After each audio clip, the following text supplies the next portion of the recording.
Hi चैम्स, welcome to evidyarthi.in। मैं हूँ मिताली और आप सबका स्वागत करती हूँ आज के हमारे सेशन में। I hope you guys are doing great. हम लोग स्टार्ट करने वाले हैं अपने चैप्टर नंबर 4 का लास्ट MCQ बस हमारा बचा है। So we are going to start with that. So everyone be prepared. ठीक है, मैं आपके साथ हूँ ही। हम लोग बहुत अच्छे से इसको प्रैक्टिस करने वाले हैं और जो भी हमारे आंसर्स होंगे साथ में यहाँ पर डिस्कस करेंगे और आप भी मुझे अपने आप खुद करके बताएंगे कि आपके मार्क्स या आप कितना उसमें स्कोर कर पा रहे हैं। ठीक है, डील है। चलो सो हम लोग स्टार्ट करते हैं। वी हैव ओनली 14 क्वेश्चंस और यहाँ पर सारे क्वेश्चंस जो बेस्ड हैं वो आपके जो गोल फॉइल एक्सपेरिमेंट था, बहुत इंपॉर्टेंट एक्सपेरिमेंट है, इसलिए अलग अलग MCQ के टाइप में जो क्वेश्चंस हैं मैंने उसको इस MCQ में रख दिया है, आप ये मान लो। ठीक है, और प्लस पूरा रिविजन हो जाएगा and yes it is very very very important. So prepare रहेंगे। चलिए सो स्टार्ट करते हैं with the very first question. What did Rutherford conclude from his goal foil experiment. तो यहाँ पर आपको 4 ऑप्शंस दिए हुए हैं और क्वेश्चन आपसे ये पूछा गया है कि रदरफोर्ड ने कंक्लूड क्या किया था, यानी कि रिजल्ट उन्होंने क्या समझा था। ठीक है, सो क्वेश्चन में कंफ्यूज इस बात से नहीं होना है कि वो क्या लेकर चले थे, हमें ये बताना है कि रदरफोर्ड को एक्सपेरिमेंट करने के बाद क्या मिला। So alpha particles are much smaller than gold foils. क्या वो स्मॉलर होते हैं, ये उन्होंने कंक्लूड करा? No, not at all. वो तो पहले ही इसको लेकर चले थे। Alpha particles are doubly charged helium atoms, ये भी ट्रू है, इन्होंने ये कंक्लूड नहीं किया था। Radius of the nucleus is about 10 to the power 5 times smaller than the radius of the whole atom। Basically nucleus बहुत छोटा है और कहीं ना कहीं उनको ये समझ आया था कि सेंटर में ही आपका रेडियस है which is very much smaller. और क्योंकि हम यहाँ पर न्यूक्लियस और एटम के साइज की बात कर रहे हैं तो इसलिए हम ये भी कह सकते हैं कि उनके रेडियस का कंपैरिजन उन्होंने कंक्लूड किया। ठीक है, सो करेक्ट ऑप्शन आपका यहाँ ऑप्शन नंबर सी होने वाला है। बट फिर भी एक बार हम लास्ट देख लेते हैं।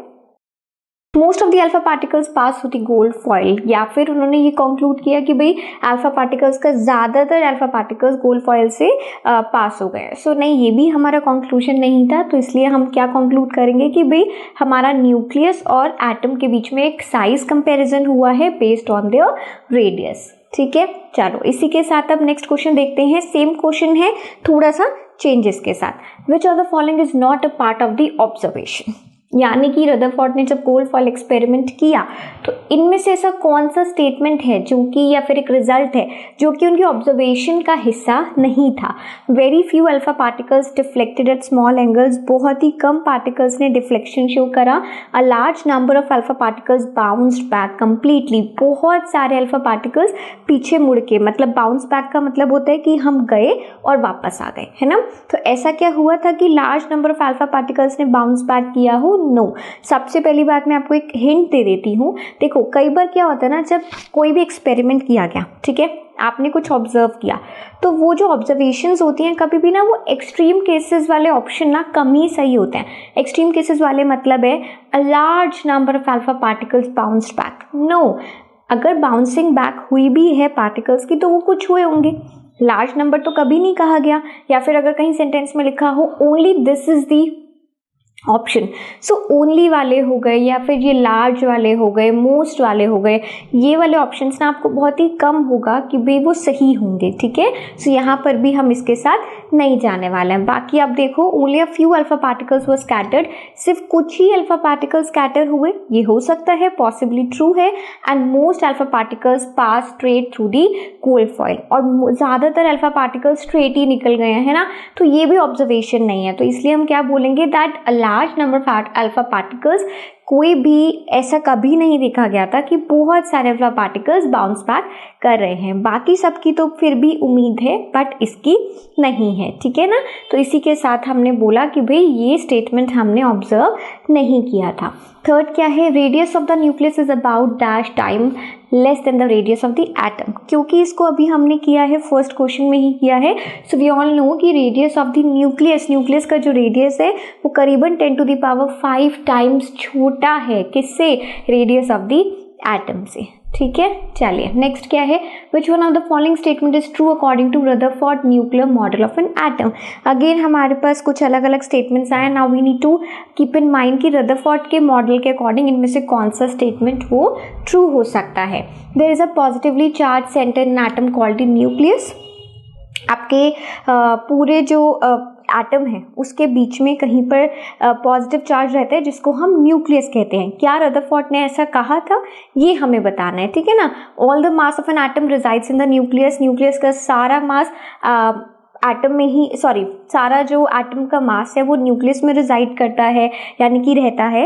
And the electrons revolve around the nucleus in well defined orbits. और जितने भी इलेक्ट्रॉन्स होते हैं वो आपके न्यूक्लियस के अराउंड गोल गोल घूमते हैं। देखो बिल्कुल बात सारी सही है, क्योंकि पहली बात तो ये तीनों जो स्टेटमेंट है वो इंटर रिलेटेड है। कैसे, जब रदरफोर्ड ने अपना एक्सपेरिमेंट किया था तो उसके बाद उनको ये समझ आया था कि देखो पूरे स्फीयर में है ना कुछ भी भरा हुआ नहीं है, बल्कि कुछ पॉजिटिव चार्ज आपके सेंटर में रहता है और उसी के आसपास आपके इलेक्ट्रॉन्स रिवॉल्व करते हुए दिखते हैं। ये तो बोला था रदरफोर्ड ने, तो इसका मतलब ये है कि जितना भी स्टेटमेंट आप यहाँ पर कह रहे हो, इन सम वे दे ऑल आर करेक्ट। ठीक है, किसी ना किसी तरीके से वो सभी उनके ऑब्जर्वेशंस रहे हैं। क्लियर हो गया। चलो इसी के साथ नेक्स्ट चलते हैं। Most of the alpha particle pass through the gold foil without deflection. बहुत सारे अल्फा पार्टिकल्स ने डिफ्लेक्शन किया ही नहीं, डिफ्लेक्ट हुए ही नहीं। उसका क्या रीजन है? Because atoms are stable. क्या एटम स्टेबल होते हैं इस वजह से? Not at all. देखो अगर एटम्स आर स्टेबल वाला रीजन नहीं है तो अनस्टेबल वाला रीजन भी नहीं होगा। ठीक है, तो इन दोनों को तो छोड़ दो। Okay, most of the space inside the atom is empty. या तो उनको ये समझ आया कि भाई ज़्यादातर जो स्पेस है एटम के अंदर वो खाली है, या फिर all the space in the atom is covered by the nucleus. या फिर उनको ये समझ आया कि जितना भी स्पेस है एटम के अंदर वो न्यूक्लियस ने कवर कर रखा है। अगर हम रदरफोर्ड के एक्सपेरिमेंट को ध्यान से देखते हैं तो हमें क्या समझ आया था कि देखो इससे पहले थॉमसन ने एक एक्सपेरिमेंट यहाँ पर ये दिया। देखो मैं आपको थोड़ा सा इसका एक आइडिया दे देती हूँ, कंफ्यूजन हमारी दूर हो जाएगी। थॉमसन ने हमें बोला कि आपका ये जो पूरा हिस्सा है ये पॉजिटिव चार्ज से जुड़ा हुआ है और इसमें बीच में कहीं कहीं पर आपके क्या है ना, बीच में कहीं कहीं पर आपके पास एम्बेडेड इलेक्ट्रॉन्स हैं। ये हमें थॉमसन ने कहा। रदरफोर्ड ने इसको चैलेंज किया, ऐसे डायरेक्टली जाके चैलेंज नहीं किया, बट उन्होंने बोला कि चलो मैं करके देखता हूँ। व्हेन ही कंक्लूडेड, जब उन्होंने ये करके देखा तो उनको ये मिला कि देखो जब हमारा एक्सपेरिमेंट हो रहा है ना, एक्सपेरिमेंट जब किया गया है, do we have black? Okay, हमारे पास ब्लैक आ गया। जब एक्सपेरिमेंट हमने किया तो यहाँ पर उन्होंने ये देखा कि देखो जितना भी हिस्से में चेंजेस आ रहे हैं, डिफ्लेक्शंस हो रहे हैं, वो जनरली यहाँ पर हो रहा है। तो उन्होंने कंक्लूड ये करा कि आपका जो पॉजिटिव चार्ज है ना, जिसको आप कहते थे कि भाई पूरे में फैला हुआ है, मुझे तो पूरा हिस्सा ऑलमोस्ट खाली दिखा है और कहाँ पर डिफ्लेक्शंस हो रहे हैं, सिर्फ और सिर्फ सेंटर पे डिफ्लेक्शंस हो रहे हैं। तो ये हमें रदरफोर्ड ने बताया। इसका मतलब है कि most of the space inside the atom is empty.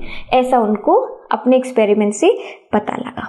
ठीक है, चलिए क्लियर हो गया ना यहाँ पर भी। चलिए अब आगे बढ़ते हैं with question number 6। According to Rutherford model of an atom which subatomic particle revolve around the nucleus in well defined orbit. बहुत आसान क्वेश्चन है, वी ऑल नो, हमें पता है इलेक्ट्रॉन्स एक वो सब एटमिक पार्टिकल्स कहलाए गए थे जो कि फाइनली उन्होंने कहा कि आपका अगर बीच में पॉजिटिव चार्ज है ना तो उसके आसपास घूमने वाले आपके वेल डिफाइंड ऑर्बिट्स में घूमने वाले आपके इलेक्ट्रॉन्स रहेंगे। वो अगर कुछ एक चीज जो बताने में कामयाब नहीं रहे, वो क्या थे कि इनकी खुद की एक एनर्जी है, they will not fall on into the nucleus, है ना, वो ये नहीं बता पाए थे, जो कि आगे नील बॉर्न ने हमें बताया। तो ये आपसे पूछा जा सकता है, इसलिए हम लोग का जो मेन एम है ना, देखो ये रिवाइज करने का वो यही है कि एक से दूसरा कनेक्ट मैं आपको दे पाऊँ, जोड़ सके हैं, जिससे कि आप पूरा चैप्टर रिवाइज कर सको। ठीक है, आगे बढ़े। चलिए, so an alpha particle has how many neutrons? Alpha particle एक हीलियम एटम जैसा होता है। तो अगर मैं हीलियम एटम की भी बात करूं तो सेकंड नंबर का पार्टिकल है। अगर मैं उसके मास की बात करती हूँ, इट्स गोइंग टू हैव 4, यानी कि 2 न्यूट्रॉन्स होंगे, 2 प्रोटॉन्स होंगे उसके पास। तो ये हमसे न्यूट्रॉन्स के बारे में पूछ रहे हैं, तो सिंपल है भाई, हीलियम के साथ कंपेयर करते हैं, 2 निकल आएंगे। ठीक है ना, ये भी हो गया। In Rutherford alpha particle scattering experiment, ये अगेन हमें एक्सपेरिमेंट के बारे में बोला गया है. When fast moving alpha particles were made to fall on a thin gold foil. Okay, so most of the alpha particle pass through the straight, ऐसे ही स्ट्रेट पास हो गए, ठीक है ना. Which of the given conclusion is correct. उन्होंने हमें एक तो थ्योरी दे दी, सबसे पहले हमें उन्होंने एक स्टडी दे दी कि भाई अल्फा पार्टिकल में हमने ये देखा. अब आप ये बोलो कि इसमें से कौन सा स्टेटमेंट आपको लगता है it is justifying the above experiment, जो कि आपके एक्सपेरिमेंट को जस्टिफाई कर पा रहा है, ठीक है. So positive charge of the atom is concentrated in the centre of the atom. क्या पॉजिटिव चार्ज आपके एटम का सिर्फ सेंटर में कंसंट्रेटेड है? ठीक है, देखते हैं. Most of the space is occupied. Do you really most of the space is occupied? No, not at all. Positive charge and mass of the atom is distributed throughout the atom. Positive charge और जो mass है atom का वो पूरे atom में equally distributed है, ये हमने कहीं पर भी नहीं पढ़ा है. And most of the space inside the atom is empty. और हमने ये ज़रूर पढ़ा है कि ज़्यादातर आपका जो space है अंदर atom के अंदर वो empty है ना.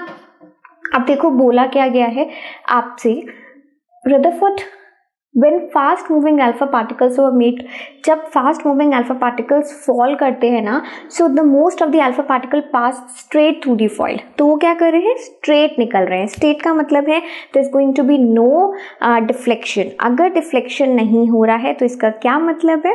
हाँ, तो क्या निकल रहे हैं, हमें क्या दिया गया है कि most of the alpha particles are passing through the other passing straight, यानी कि कोई डिफ्लेक्शन उनके अंदर दिखाई नहीं दे रहा. और अगर डिफ्लेक्शन दिखाई नहीं दे रहा है तो इसका मतलब है कि most of the space is empty, है ना, खाली है सारा स्पेस. तो किसके साथ हम जाने वाले हैं? हम अपने नेक्स्ट लास्ट वाले ऑप्शन के साथ जाने वाले हैं.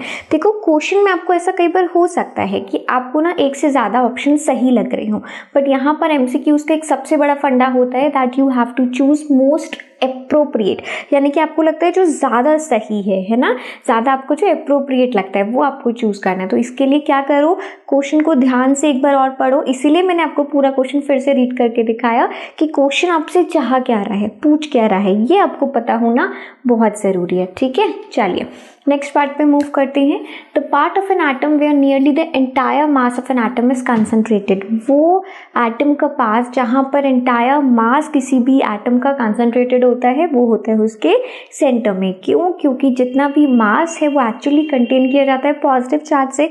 इलेक्ट्रॉन्स का तो खुद का कोई ज़्यादा मास ही नहीं होता, ये ऑलरेडी हम चैप्टर में पढ़ चुके हैं. तो इसका मतलब है कि सेंटर में होगा nucleus. So what we are going to mark is nucleus, ठीक है. चलिए नेक्स्ट मूव करते हैं. During Rutherford experiment, some of the alpha particle were deflected by the foil by small angles. Rutherford के experiment में alpha particles deflect होते हैं by the foil बहुत ही छोटे छोटे एंगल्स पे, ठीक है ना. So what does this proof, तो ये बात हमें क्या प्रूफ करती है, अब ये हमें बताना है. There is a positively charge body present in the atom. कोई ना कोई एटम में पॉजिटिव चार्ज बॉडी प्रेजेंट है. Atoms are very large in size. Alpha particles move in a straight line, या फिर alpha particles are not electrically charge. देखो electrically charge की बात हमने कहीं नहीं करी है तो इसको हम छोड़ देंगे. अल्फा पार्टिकल्स सिर्फ और सिर्फ स्ट्रेट लाइन में फॉलो करते हैं या मूव करते हैं, तो ये भी बात नहीं है. एटम बहुत बड़ा होता है साइज में, ये भी कहीं ना कहीं जस्टिफिकेशन नहीं दे पा रहा है. तो हम क्या बोलेंगे, देखो वह deflected by the foil by small angles. कहने की बात क्या है, मैं एक बार समझा देती हूँ. अगर आपका यहाँ पर सपोज यहाँ आप आए, आपको कुछ छोटा सा मिला, तो आप टकराएंगे और आपका एंगल चेंज होगा, यानी कि कुछ ना कुछ तो बीच में है. बीच में नहीं तो कहीं ना कहीं पॉजिटिव चार्ज है, क्योंकि अल्फा पार्टिकल्स खुद पॉजिटिव हैं, है ना, तो डिफ्लेक्ट कर रहे हैं. तो इसका मतलब है there is positive charge present inside the atom. वहां पर क्या है, पॉजिटिव चार्ज प्रेजेंट है. क्लियर हो गया, ठीक है. चलिए इसी के साथ मूव करते हैं with the 11th question, assertion. According to Rutherford experiment alpha particles are not deflected more than proton. ठीक है, तो यहाँ पर हमें दिया गया है कि अल्फा पार्टिकल्स प्रोटॉन से ज़्यादा तो डिफ्लेक्ट नहीं होते हैं. रीज़न क्या है, alpha particles are heavier than protons particles, hence they deflect less. देखो अल्फा पार्टिकल्स जो है वो आपके बहुत भारी हैं, ठीक है ना, they are heavier than the proton. जो एक्चुअल में प्रोटॉन के पार्टिकल्स होते हैं उनसे काफ़ी ज़्यादा भारी हैं आपका अल्फा पार्टिकल्स, इस वजह से उनका डिफ्लेक्शन काफ़ी कम होता है. तो हम बोलते हैं कि हाँ भाई बात तो आप बिल्कुल सही कर रहे हैं, और इसी वजह से इसका दोनों रीज़न और एजर्शन करेक्ट है, ठीक है। इसी के साथ मूव करते हैं with the 12th question. The size of the nucleus is very small as compare to the size of the atom. Nucleus का साइज एटम के साइज के कंपैरिजन में बहुत छोटा है। We all know this is true, तो assertive statement true है। अब हम इसका रीजन पढ़ते हैं। Electron revolve around the nucleus by around the nucleus of the atom. So basically इसमें आपको दिया हुआ है कि जो इलेक्ट्रॉन्स हैं वो न्यूक्लियस के चारों ओर पे घूमते रहते हैं। बात तो ये भी सही है, लेकिन सोचने वाली बात ये है कि क्या वो आपके असर्टिव स्टेटमेंट को जस्टिफाई कर पा रहा है? बिल्कुल नहीं कर पा रहा है ना। तो हम यहाँ पर क्या बोलेंगे कि देखिए दोनों स्टेटमेंट सही हैं बट सपोर्ट नहीं करते, ठीक है। चलिए नेक्स्ट क्वेश्चन देखते हैं। Thomson's atomic model is known as the raisin pudding. बिल्कुल ठीक है, थॉमसन का एटम हम क्रिसमस पुडिंग कह लो या वाटरमेलन मॉडल कह लो या रेजिन पुडिंग मॉडल कह लो, एक ही बात है। The atom is visualised as a pudding of positive charge with electrons और as raisins embedded in it. So basically Thomson का जो मॉडल रहा है आपके लिए वो कुछ इस तरीके से रहा है कि भाई सपोज हम ऐसा एक हमारे पास मॉडल है, ठीक है, पुडिंग है और यहाँ पर पूरे में हमारा जो है पॉजिटिव चार्ज भरा हुआ है। अब इसके बीच में कहीं ना कहीं रेजिन्स यानी कि किशमिश मान लो, है ना। इस तरीके से हमारा जो इलेक्ट्रॉन है यानी कि जो नेगेटिव चार्ज है वो कहीं ना कहीं पर हमारे एटम में देखने को मिल जाता है। तो थॉमसन का कहना ऐसा था, ठीक है ना। तो अब आप क्या बोलोगे कि हमारे जो दोनों स्टेटमेंट है वो अपने आप में करेक्ट हैं और 100% जस्टिफिकेशन भी दे पा रहे हैं, ठीक है। चलिए इसी के साथ मूव करते हैं with question number 14। Anions are larger in size than the parent atom. Anions क्या है? बड़े हैं अपने पेरेंट एटम से। क्यों?